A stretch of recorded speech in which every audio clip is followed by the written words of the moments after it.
Art, exactly. Paintings, architecture, things around you, the way of the life, how we see colors. You know, it's easy to say that, be colorful. Have you seen Govinda? You know, when I was young, when I used to see the movies, he was wearing yellow trousers and red shirt. Govinda hai to bilkul. Govinda style hai. But let me tell you what he is telling you. There is a style. He is a bold character. You need to be bold. When you want to create a brand, let me tell you, it's a very risky proposition. If you think, हाँ मैं यहाँ बैठ के 150 साल में मैं एक brand बनाऊंगा. Building a brand means taking risk. When Bulgari became colorful, they were taking risk. Nobody was colorful at that point of time. Indian jewelers were colorful. So they took inspiration from Indian jewelers. You know, nobody's telling you that. Everybody's telling you, oh, Indian jewelry, you cannot wear it internationally. Who tells you that? You can bring some modification. You could be bold. You could take risk. I am again telling you, brand building, nobody tells you. There's a lot of risk taking in building brand. You take 5 steps, 5 projects, you will not succeed in all 5. There will be projects where you will fail, and you should be ready to fail. And this is what happens with very big group. So I just want to finish here, and we start, the Bulgari storytelling. LVMH has 86 brands. Do you think all of them are successful? No, right. And LVMH is run with the same bunch of people. So they are highly successful in 15 or 20 brands. Then there are another 20 brands which are mediocrely successful. And there are other 30, 40 brands which are not so successful as well. Okay? So this is one point one has to keep in mind, that risk-taking is a very big part in brand building. So let's start with the Bulgari video. But just one second. The video is in Italian, most of it. So I would urge you to pay attention to the subtitles from the beginning. Otherwise, you'll miss it. Thank you very much.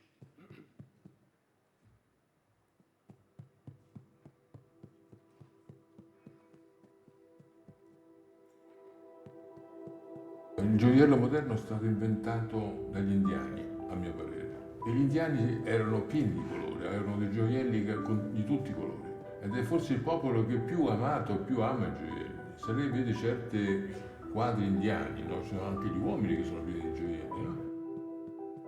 Inventata noi di mettere pietre preziose e semipreziose. Perché nelle pietre semipreziose ci sono dei colori straordinari che non ci sono nelle pietre preziose.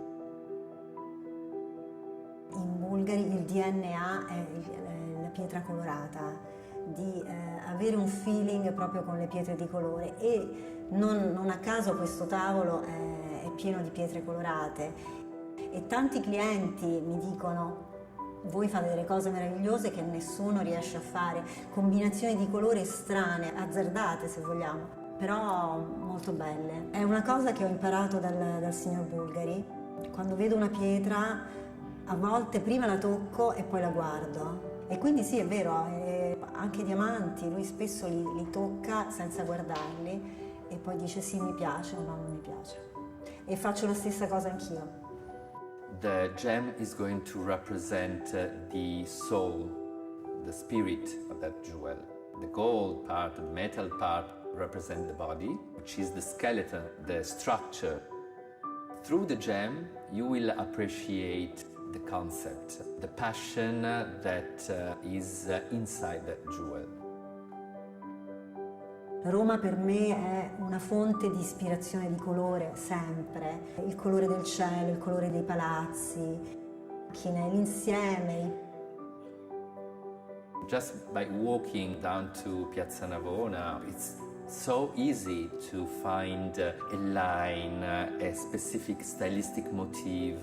Perché uno può essere ispirato da delle piccole cose, pure da un sogno che fai, da una chiacchierata che fai con una persona. Io certe volte guardo anche il design delle macchine, le linee, le forme, è molto interessante. Appropriarci delle culture di tutto il mondo, riportarle a Roma e fare qualcosa di, secondo me, unico. Prima di comprare le pietre dobbiamo già aver pensato che cosa fare con le pietre. Quando le pietre arrivano su questo tavolo, comincio a lavorare con il signor Bulgari e lavoriamo facendo le combinazioni di colore e la disegnatrice poi disegnerà. Questo è un lavoro di gruppo poi, no? Noi possiamo dare delle idee ai disegnatori, però i disegnatori a loro volta ci danno delle idee. Io credo nella qualità, la qualità della fattura è importantissima. But you need to have very skilled artisans who are able to pass this passion into the jewel, to infuse into the jewel this sensibility. Quindi questa è la bellezza della manifattura Bulgari. È un'opera d'arte, è un'opera di ingegneria anche. So it's not only the technicality, as well as how the necklace can be worn as a sort of a second skin. Difficile avere una manifattura del genere, è una cosa veramente molto molto rara. È rara come le pietre. Bisogna sempre pensare che un gioiello è sulla pelle di una donna, allora deve essere molto ergonomico, non deve avere delle punte. Morbide, sono veramente molto piacevoli al tatto e quindi questa è una delle cose importanti che abbiamo qui da noi a Bulgari.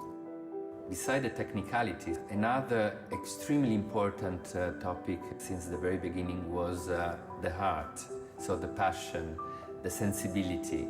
Ma tutto questo lo facciamo proprio con l'amore di fare qualcosa di bello, di speciale, che alla fine possa essere anche definito un'opera d'arte, perché veramente i nostri pezzi sono fatti con l'amore che parte dalla pietra alla manifattura.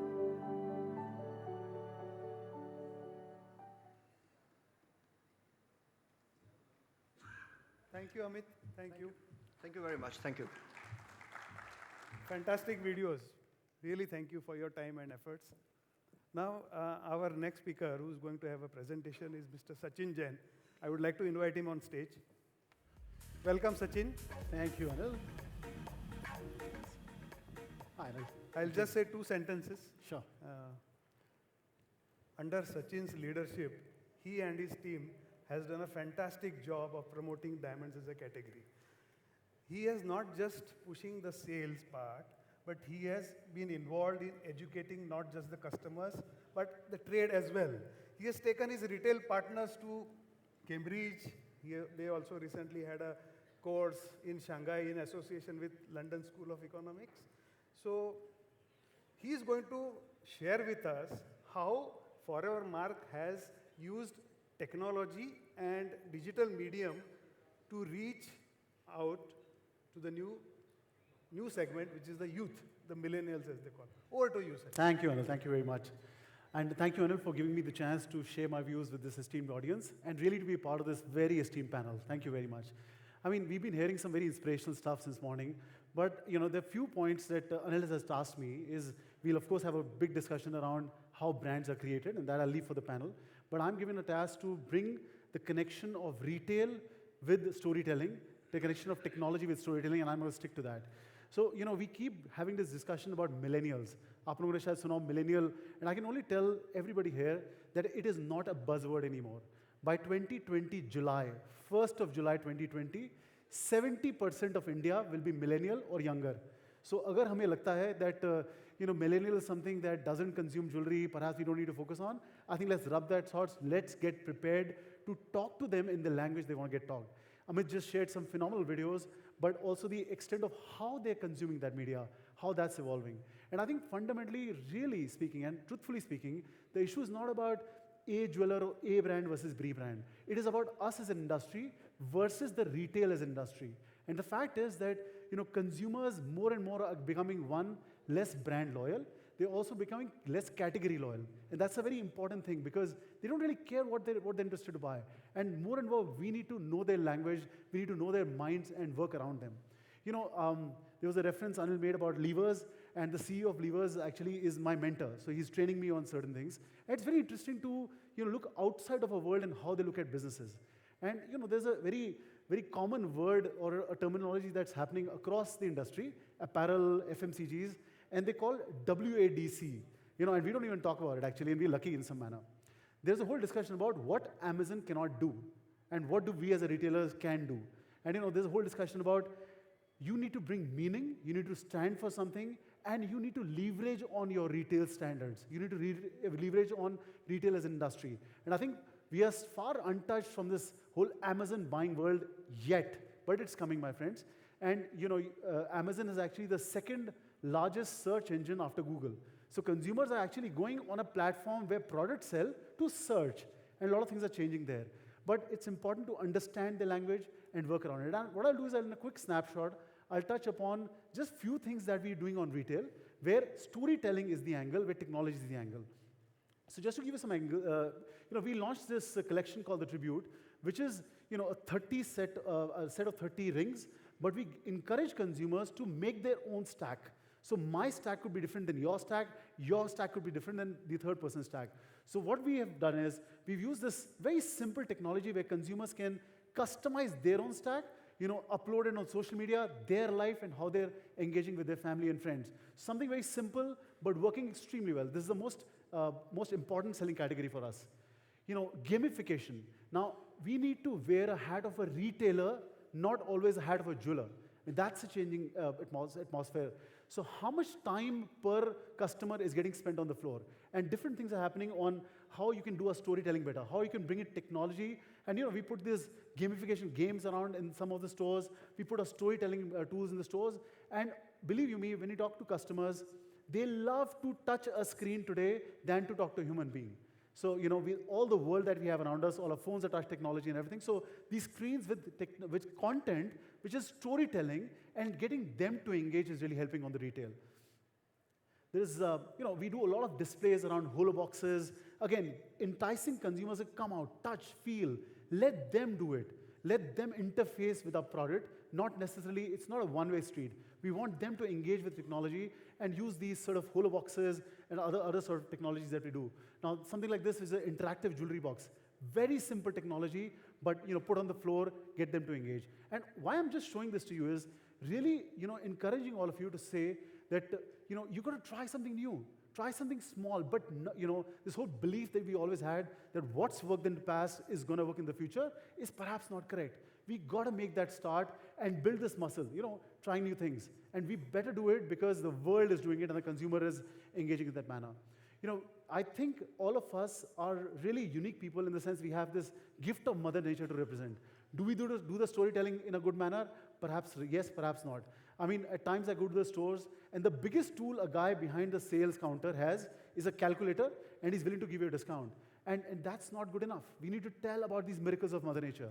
And one of the tools that I'm showing here is the whole universe of a mind. And we put this within stores, within events, get consumers to engage. And I can tell you phenomenal conversations happen.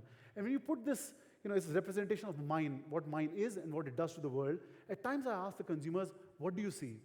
Consumers tell me they see perhaps a mind. They see, perhaps great engineering. At times people say it's a scar on Mother Earth. But as a diamantaire, as somebody in the diamond business, we say, when we look at this diamond mine, which brings out these phenomenal gifts of Mother Nature, we see progress. We see 30,000 kilometers of road. We see 259 hospitals. We see schools. And I think storytelling for all the phenomenal work that's happening in India has to be communicated to these consumers. And retail, my friends, is a very important aspect of that. We have a partnership with Google, and we do a lot of things around geo-targeting and the things they can do with them. So for all, there was a whole time that, digital, put the banners, let consumers engage. Hey, it's about taking the online consumer to your store. And I can tell you, engage with agencies, engage with people, because there's a variety of ways by which you can get this online consumer into your stores, physically into your stores. And there's great sort of work happening there. We're seeing over and over more time that consumers are coming in. Our research that we did recently says that a sort of a millennial-led consumer, which is under 40, has gone to online at least 6 times before he's gone to a physical store to look at diamonds or a category. And you better know that, because he's spending the time living this life online. And I'm not one saying that, completely turn tomorrow morning and look at only online. Take small steps. Take some, engaging ones and make it better. And just in the last bit, we also have to be slightly ahead in looking at platforms. I mean, we overthrall with Facebook, Instagram. What are the new ones? So for us, there were 3 of them that we're looking at, Spotify being the important one, how podcasts is where consumers are engaging and taking the stories of diamonds and other ones. And I can tell you, in the world of Foremark, we have about 350,000 consumers, unique consumers who come to our website month on month. And they go to then our partner once, but you have to then talk to them in their language. And that's all I wanted to say before we get into engaging discussion, Anil. So just a bit of pointers of how storytelling brand, but you bring into retail and utilize the right technology, because that's the life they're living. They're not necessarily living a life and looking at newspapers in the morning. They are living a different life. So their consumption of content is very different. And we need to be smart enough to, take those steps and bring that discussion in. So that's it, Anil, from my side, and hopefully we'll have more engaging discussion. Thank you. Over to you. All right. Thank you, Mr. Jain.